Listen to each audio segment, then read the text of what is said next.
Good afternoon, everyone. So back in August, Donald Trump said that children are virtually immune to the coronavirus, and the left was outraged. They said that this is grossly irresponsible, that once again, Donald Trump is downplaying the coronavirus, that science is real. This is not true, that Donald Trump is spreading coronavirus lies and misinformation. And that's exactly what Facebook and Twitter said as well. Their independent fact checkers said so. They said that Donald Trump was spreading lies and misinformation about the coronavirus by claiming that children were virtually immune to the coronavirus.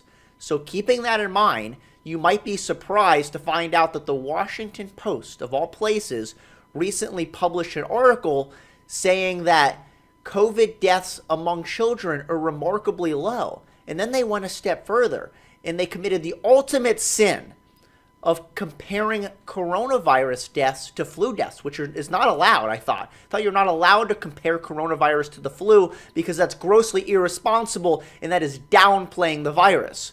So we're going to take a look at this article, and the best part about it is you could share this article with all of your liberal friends because it is on that narrow list of trusted liberal media news outlets that they know that they can trust. Child deaths tied to COVID-19 remain remarkably low months into U.S. pandemic.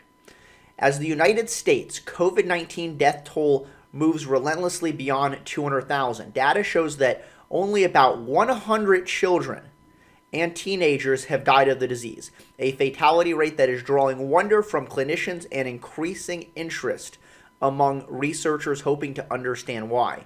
COVID-19 has become the nation's third leading death cause this year, but 18 states had not seen a single fatality among people under 20 as of September 10th, according to statistics compiled by the American Academy of Pediatrics and the Children's Hospital Association.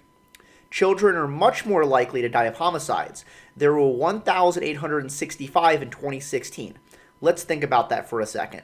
So far, this article was released on September 25th, so about 2 weeks ago.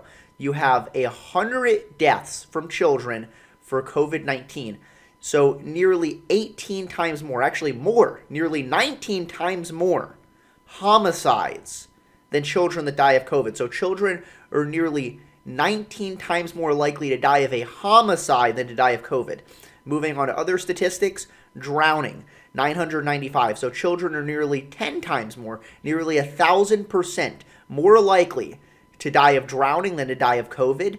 And right here, from fire and burns, children are about 3.5 times more likely to die in a fire than to die from COVID. And then moving on here. The numbers are all the more remarkable because respiratory diseases typically hit the young and the old hard. Children are often highly vulnerable to infectious disease. In this way, COVID-19 is similar to the flu. Wait! Did the Washington Post just compare COVID-19 to the flu? Because I didn't think that was allowed. Because I know Donald Trump has done that, and he's been dragged through the mud for comparing COVID-19 to the flu. You're not allowed to do that because COVID-19 is way more deadly than the flu, right? Well, let's see. So, in this way, COVID-19 is similar to the flu, which killed an estimated 24,000 to 62,000 people last winter. But 188 people age 17 and below. So wait a second. The flu had killed so far 188 people this year. That's how much the flu's killed. Look, you click into this link right here, and you can see the 2019, the 2020 flu season. We have 188 reported pediatric flu deaths, right? Comparing that to COVID deaths, going back, we had 100 children that died of COVID, 188 that died of the flu. The flu is nearly twice as deadly as coronavirus for children. Going down here, it seems notable that this pandemic, which has had so much of a toll in mortality and morbidity, does seem to spare kids in a dramatic way, said Larry Steinman. So wait a second. The coronavirus seems to spare kids in a dramatic way. He's allowed to say this, but Donald Trump is not allowed to say that children are virtually immune. That's not okay. You get fact checked for that. So going on here, a professor of pediatrics and neurology at Stanford University School of Medicine. So This was a very qualified pediatric physician who's saying that coronavirus spares kids in a dramatic way. Steinman led a team that reviewed why children may enjoy some natural protection from the novel coronavirus in a September 3rd article in the Proceedings of the National Academy of Sciences. This is all pretty remarkable given that Democrats have been outraged that Donald Trump suggested that schools should reopen. And why wouldn't they? Given the data, children are nearly twice as likely to die of the flu than coronavirus. So please explain to me, how do you justify closing schools when there are certain risks that children assume every single day that we completely understand? There is risks that we take every single day and assume as Americans. And in this case, the flu is twice as likely to kill children than coronavirus. So when trying to determine what an appropriate mitigation effort is, we need to look at past precedent. And we have to look at things that we assume the risk for every single day with zero mitigation efforts. And if those things in which we implement no mitigation efforts for is way more likely to kill you than coronavirus, then how do you justify such extreme mitigation efforts for coronavirus when it is way less likely to kill you than all of these other things in which we implement zero mitigation efforts for? The problem is the coronavirus has become highly politicized.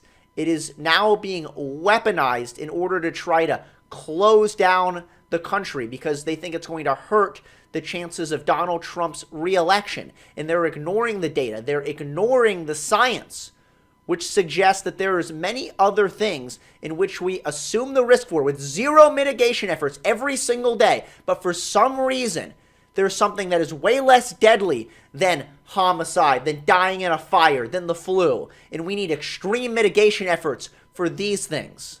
So how do you justify, once again, how do you justify closing down schools when the flu is twice as likely to kill children than coronavirus is? So next time your liberal friend tells you that they are scared, they don't want to send their child back to school because of the coronavirus, because it's so deadly, because it's such a high risk, that it would be grossly irresponsible to send their child back to school given the threat of the coronavirus, you need to remind them that science is real. That's my video. Hope you like it. Please leave your thoughts in the comments below. Subscribe, and I will see you all next time.